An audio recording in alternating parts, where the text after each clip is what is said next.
Assalamualaikum warahmatullahi wabarakatuh. Saya Friska Yuashifa, NIM 1913201026. Di sini saya akan mempresentasikan hasil diskusi kelompok 1 tentang penyakit menular reproduksi. Yang saya akan jelaskan di sini yaitu tentang HIV/AIDS. Epidemiologi HIV/AIDS dianggap oleh beberapa penulis sebagai pandemi global. Namun, WHO saat ini menggunakan istilah epidemi global untuk menggambarkan HIV. Pada tahun 2018, sekitar 37,9 juta orang terinfeksi HIV secara global. Ada sekitar 770.000 kematian akibat AIDS pada tahun 2018.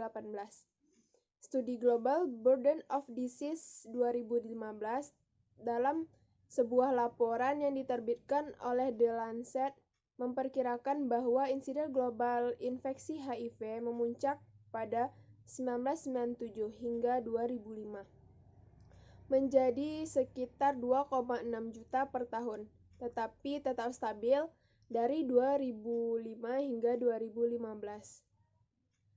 Berikutnya preventif atau pencegahan bagi HIV itu yang pertama, hindari seks bebas. Kedua, jangan gunakan jarum bergantian. Yang ketiga, menggunakan kondom. Yang keempat, perhatikan luka yang terbuka. Yang kelima, lakukan vaksin. Yang keenam, yaitu pre-exposure prophylaxis atau PRP. Warahmatullahi wabarakatuh. Saya Anissa Samara dengan NIM 1913201007. Di sini saya akan melanjutkan penjelasan tentang HIV. Saya akan membahas tentang terapi farmakologi dan terapi non farmakologi. Yang pertama, terapi farmakologi. Sampai saat ini belum ada obat untuk menyembuhkan HIV sendiri. Namun ada jenis obat yang dapat memperlambat perkembangan virus ini sendiri. Jenis obat ini disebut antiretroviral atau ARV. ARV sendiri bekerja dengan menghilangkan unsur yang dibutuhkan virus HIV untuk menggandakan diri dan mencegah virus HIV dan menghancurkan sel CD4. Lalu beberapa jenis obat ARV antara lain, yang pertama yaitu efavirenz, yang kedua etravirin, yang ketiga nevirapin, dan yang keempat ada lamivudin, serta yang kelima ada zidovudin. Lalu untuk terapi non farmakologi kita bisa melakukan medis. Bismillahirrahmanirrahim. Assalamualaikum warahmatullahi wabarakatuh. Saya Frama Sinta, NIM 1913201001. Saya perwakilan dari kelompok 1 yang akan menjelaskan tentang penyakit menular HIV atau sifilis. Di sini saya akan menjelaskan tentang sifilis. Sifilis menurut epidemiologi di Indonesia pada tahun 2011, prevalentif sifilis pada wanita pekerja seks yang terinfeksi HIV adalah 16,7% dan tidak terinfeksi HIV adalah 9,47%. Pada populasi pria yang berhubung seksual dengan pria yang terinfeksi HIV adalah 23,8%. Dan yang tidak terinfeksi HIV sebesar 16,67%. Dan menurut preventif, yaitu terbagi 5. Yang pertama, berhenti melakukan kontak seksual dalam jangka waktu lama. Yang kedua, memiliki satu pasangan tetap untuk melakukan hubungan seksual. Yang ketiga, menghindari alkohol dan obat-obatan terlarang. Yang keempat, membicarakan secara terbuka mengenai riwayat penyakit kelamin yang dialami bersama pasangan. Yang kelima, biasakan menggunakan kondom bila harus berhubungan seksual dengan orang yang tidak dikenal. Sekian hanya itu yang dapat saya sampaikan tentang sifilis. Sekian, Assalamualaikum warahmatullahi wabarakatuh. Saya Ori Dwi Junita, NIM 1913201018 dari kelompok 1. Baiklah, di sini saya akan melanjutkan presentasi dari kelompok kami, yaitu tentang terapi farmakologi dan non-farmakologi dari sifilis. Farmakologi.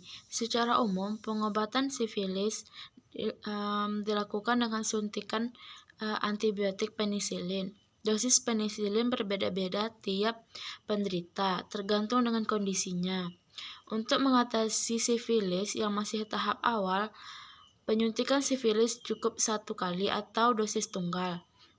Sedangkan pada sifilis tahap lanjut diperlukan dosis tambahan sesuai petunjuk dari dokter. Di non-farmakologi, pasien dengan infeksi sifilis seharusnya melibatkan pasangan seksualnya dalam evaluasi dan pengobatan. Yang kedua, penggunaan kondom untuk proteksi.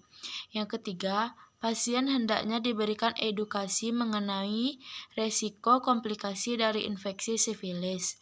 Yang keempat, pasien seharusnya menghindari kontak seksual sampai pengobatan selesai, dan juga sampai pasangan seksualnya selesai dievaluasi dan diobati. Assalamualaikum warahmatullahi wabarakatuh. Saya Amelia Novelina dengan NIM 1913201004 akan melanjutkan presentasi materi tentang pengertian dan epidemiologi demam berdarah. Nama penyakit demam berdarah bisa membuat kita merinding apabila mendengarkannya. Penyakit demam berdarah ini menggiring penderitanya dalam kondisi yang sangat parah dalam waktu yang relatif singkat. Tetapi tidak sedikit pula kasus ini yang berakhir dengan kematian. Kemudian yang kedua yaitu epidemiologi demam berdarah. Yang pertama yaitu agent atau penyebab dari DBD ini. Penyakit ini disebabkan oleh virus dengue, sejenis virus yang tergolong arbovirus yang masuk ke dalam tubuh manusia melalui gigitan nyamuk Aedes aegypti betina. Kemudian yang kedua, host atau kelompok mana saja yang akan terkena atau target dari penyakit DBD ini. Dalam hal ini manusia lah yang menjadi target DBD. Meskipun penyakit DBD dapat menyerang segala usia, beberapa penelitian menunjukkan bahwa anak-anaklah yang lebih rentan terkena penyakit yang mematikan ini. Kemudian yang terakhir itu environment. Di Indonesia penyakit DBD menjadi masalah kesehatan masyarakat karena jumlah penderitanya tinggi dan penyebarannya yang semakin luas, terutama di musim penghujan. Sejumlah pakar setuju bahwa kondisi ini disebabkan oleh pengaruh budaya masyarakat yang senang menampung air untuk keperluan rumah tangga dan dirinya. Wabarakatuh. Perkenalkan, nama saya Fajri Miati Rahmadani dengan NIM 1913201023. Demam berdarah menurut WHO tahun 1983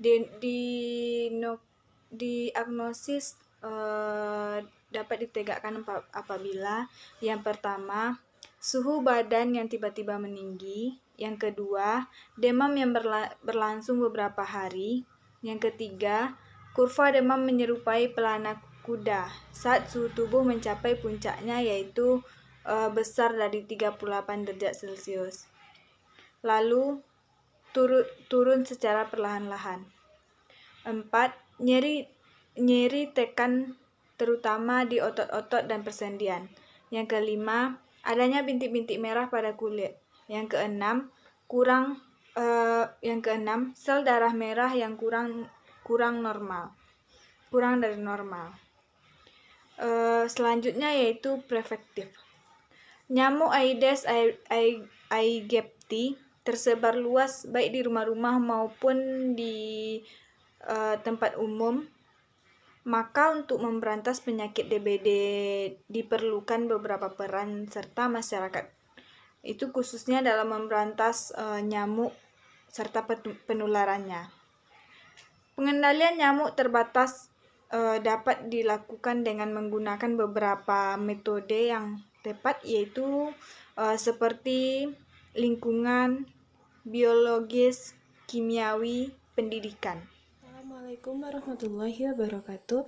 Nama saya Desi Olivia dengan NIM 1913201014. Di sini saya akan membahas tentang terapi farmakologi DBD. Terapi farmakologi merupakan pengelolaan hipertensi menggunakan obat-obatan yang dikenal dengan obat antihipertensi, baik golongan diuretik, penghambat adrenergik, maupun vasodilator.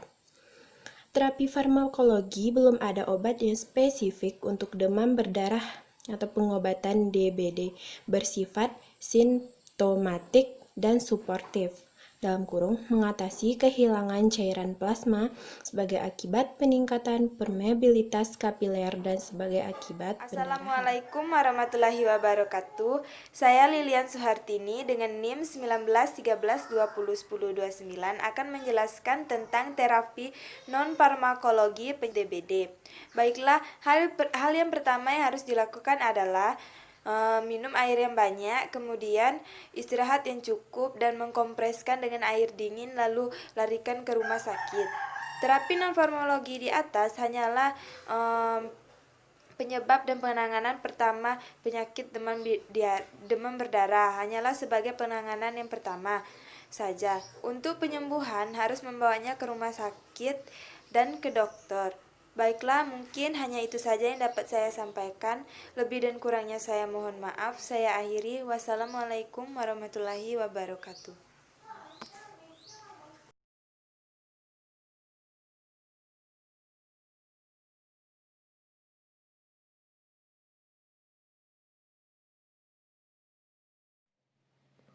Assalamualaikum warahmatullahi wabarakatuh.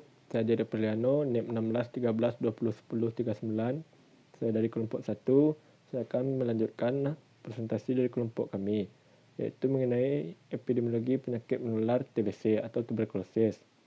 Langsung saja, yang pertama yaitu host atau penjamu. Hostnya adalah manusia semua umur dapat tertular TB paru. Kelompok risiko tertinggi yaitu kelompok usia produktif, penderita HIV, pelaku merokok, dan penderita penyakit yang merusak sistem kekebalan tubuh. Yang kedua yaitu agen.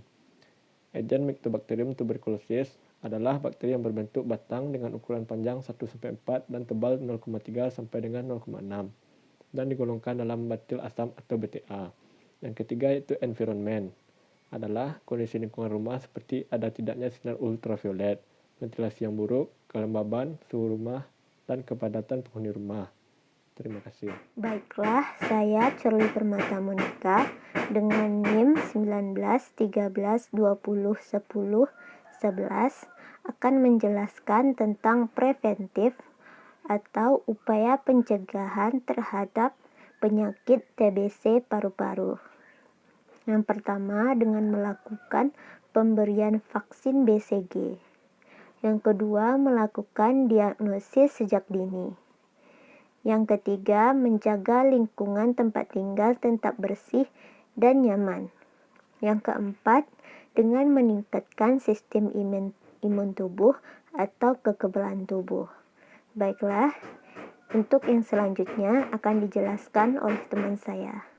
Nah, terapi tuberkulosis ini mempunyai dua terapi. Yang pertama, terapi farmakologi dan terapi non-farmakologi. Nah, terapi farmakologi ini mempunyai tahapan pengobatannya. Mungkin dari jangka 6 bulan sampai 2 tahun untuk penyakit tuberkulosis ini sembuh. Nah, apa saja sih cara terapinya? Yang pertama yaitu pengobatan kombinasi. Nah, pengobatan kombinasi ini memerlukan asupan obatan agar mengetahui bakteri di dalam tidak kebal terhadap antibiotik yang sedang dikonsumsi. Nah, yang kedua yaitu pengobatan pengawasan langsung atau DOT, yaitu Direct Observed Therapy. Nah, dalam pengobatan ini pasien harus dijaga ketat oleh dokter yang datang setiap kali mengonsumsi obat. Nah, yang ketiga yaitu tuberkulosis laten. Di dalam tuberkulosis laten ini ada juga beberapa terapinya. Yang pertama antibiotik. Dan antibiotik ini yang diserap biasanya yaitu isoniazid selama 6-9 bulan dan timfapin itu selama 4 bulan. Nah, dan yang terakhir yaitu terapi gabungan antara dari seluruh yang saya jelaskan tadi. Nah, dan yang terakhir yaitu terapi non-farmakologi. Terapi non-farmakologi ini dapat kita lakukan di rumah. Yang pertama yaitu mengonsumsi makanan yang bergizi. Yang kedua, olahraga secara rutin. Yang ketiga, tempat tinggal di lingkungan yang sehat.